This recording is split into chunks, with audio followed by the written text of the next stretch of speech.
Lorsque j'ai déjeuné avec Linda aujourd'hui, elle m'a dit que ce qui l'avait le plus choqué dans cette expérience, c'était la rapidité avec laquelle le changement d'une pensée avait un impact sur les muscles, ou sur toute la physiologie du corps. Lorsque je lui ai demandé de penser à un moment de sa vie où elle avait éprouvé de la honte, son bras est devenu presque mou. Je lui ai dit de le tenir aussi fort qu'elle le pouvait, mais elle n'avait littéralement aucune force en elle. En ce qui concerne le pouvoir par rapport à la force, le Dr Hawkins a présenté une échelle que j'aimerais vous présenter ici aujourd'hui. Il s'agit d'une échelle arbitraire. Ces chiffres peuvent aller de 0 à 2 millions, de 0 à 10 ou autre. Son échelle va de 0 à 1000. Il s'agit d'une échelle qui mesure l'énergie. Je me souviens, lorsque j'ai pris la parole hier, qu'Einstein a dit que rien n'arrive tant que quelque chose ne bouge pas. Tout dans l'univers est énergie et l'énergie n'est ni bonne, ni mauvaise, ni juste, ni fausse, ni morale, ni immorale. L'énergie est rapide ou lente, haute ou basse. Notre objectif, en comprenant cela, et ce que cela signifie pour nous, est de pouvoir passer à des énergies de plus en plus élevées et de plus en plus rapides. Lorsqu'une énergie plus élevée et plus rapide est mise en présence ou dans le champ énergétique d'une énergie très faible et très lente, l'énergie inférieure est annulée, dissoute et disparaît. Si vous êtes dans une pièce obscure, l'obscurité est tout simplement une énergie plus basse et plus lente que la lumière, car la lumière se déplace très rapidement. L'absence de lumière révèle une énergie très lente et très faible. Si vous êtes dans une pièce sombre et que vous êtes sur le point d'y allumer une bougie, alors vous n'avez pas besoin de dire à l'obscurité de sortir car elle va être dissoute. Tout ce que vous avez à faire, c'est d'allumer une bougie ou une lumière et l'obscurité se dissoudra et disparaîtra. Mais plus que cela, et c'est vraiment crucial pour ce que je vais vous présenter cet après-midi, l'obscurité se transformera en lumière. Ainsi, lorsque vous émettez une énergie supérieure en présence d'une énergie inférieure et lente, une énergie que nous appelons le mal, la maladie, la dépression, alors vous ne faites pas que les renvoyer et vous convertissez cette même énergie en une énergie plus élevée et plus rapide qui est mise en sa présence. Il en va de même pour la haine. Lorsque vous apportez de l'amour à la haine, non seulement la haine se dissout, mais elle se transforme en amour. Nous découvrons aujourd'hui que la médecine énergétique fait l'objet d'expérimentations.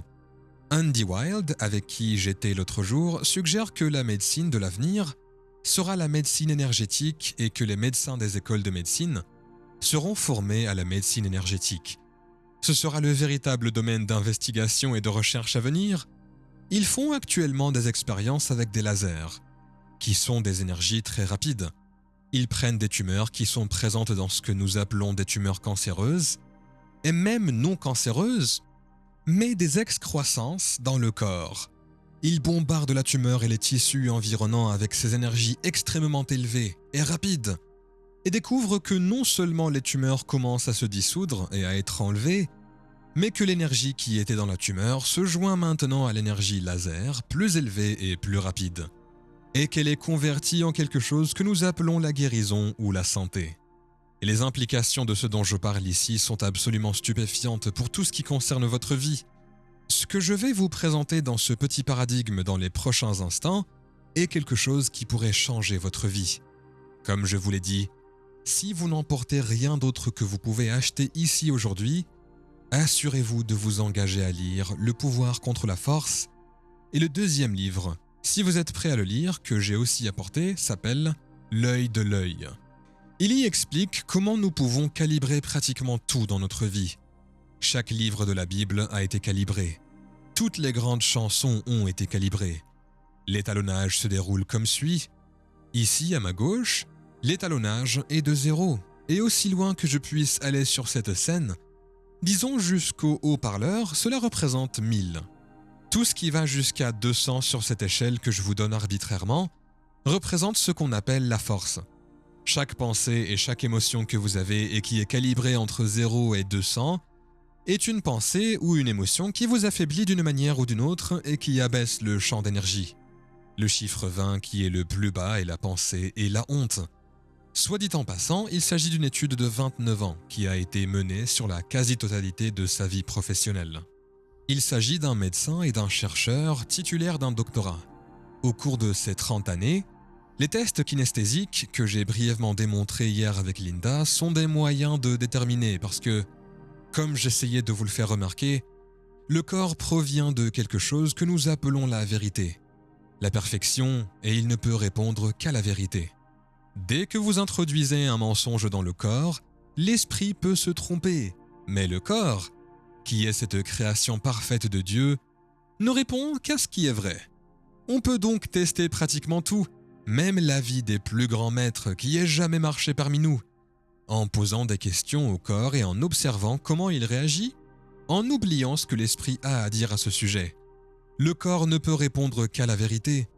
Le numéro 20 est la honte. À 30 ans, nous passons à la vitesse supérieure. 30, c'est la culpabilité. 50, c'est l'apathie, le chagrin, la peur, le désir, la colère, jusqu'à ce que nous atteignions environ 200. Chaque énergie inférieure à 200 est une énergie qui, lorsque vous avez cette pensée, les pensées d'humiliation, de blâme, de désespoir, d'anxiété, de haine, de mépris, toutes ces sortes de pensées sont dans ce qu'il appelle la force.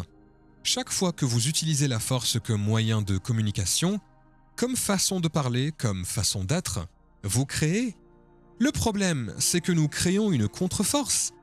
Les gens s'étalonnent en dessous de 200 dans leur vie et n'importe qui peut être étalonné à n'importe quel moment.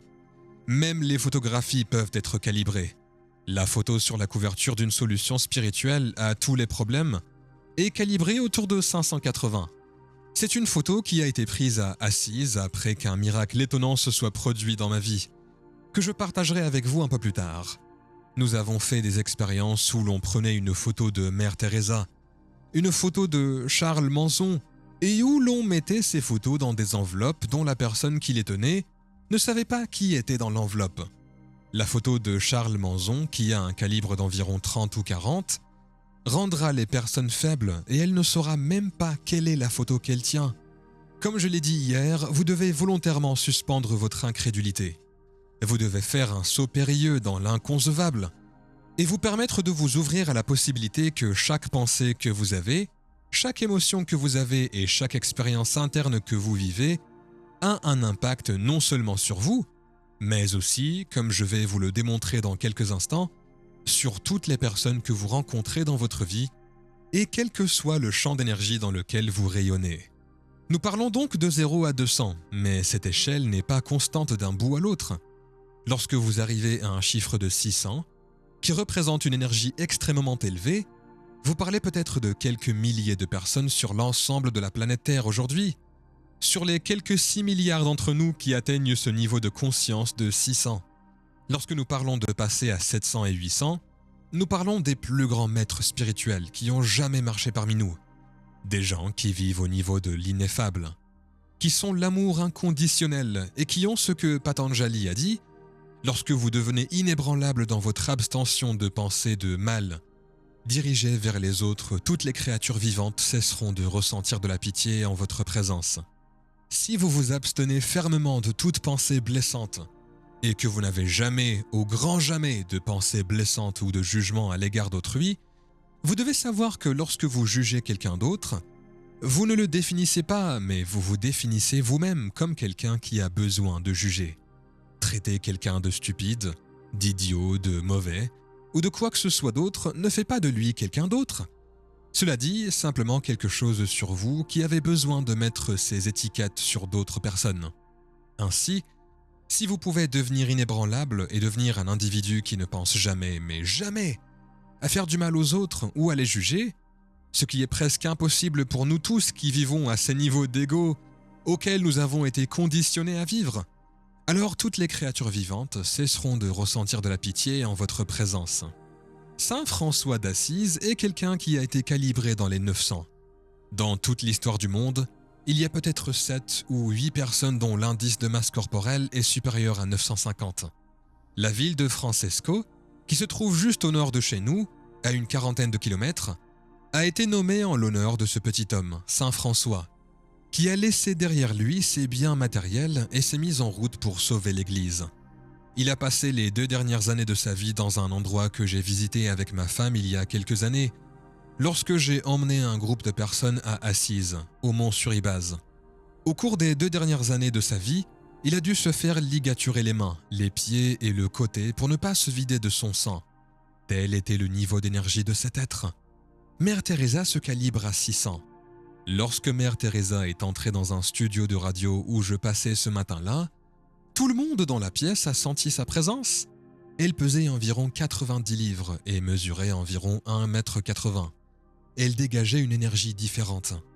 Hawkins suggère dans Power vs Force, avec son expérience académique et de recherche, que quiconque peut élever son niveau de calibrage à 600 ou plus, alors tout le monde dans ce champ d'énergie est automatiquement guéri. La maladie ne peut pas survivre lorsque l'on est entouré de cette énergie. Ils ont dit de Jésus que sa présence dans le village et rien d'autre enlèverait la conscience de ceux qui l'entourent.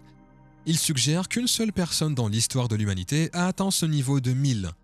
Il s'agit de Jésus de Nazareth. Quelques autres dans les 990, 995, dont Bouddha. Tous ces tests ont été réalisés à l'aide de tests kinesthésiques, très scientifiques utilisant le corps, qui ne peut déterminer que ce qui est vrai.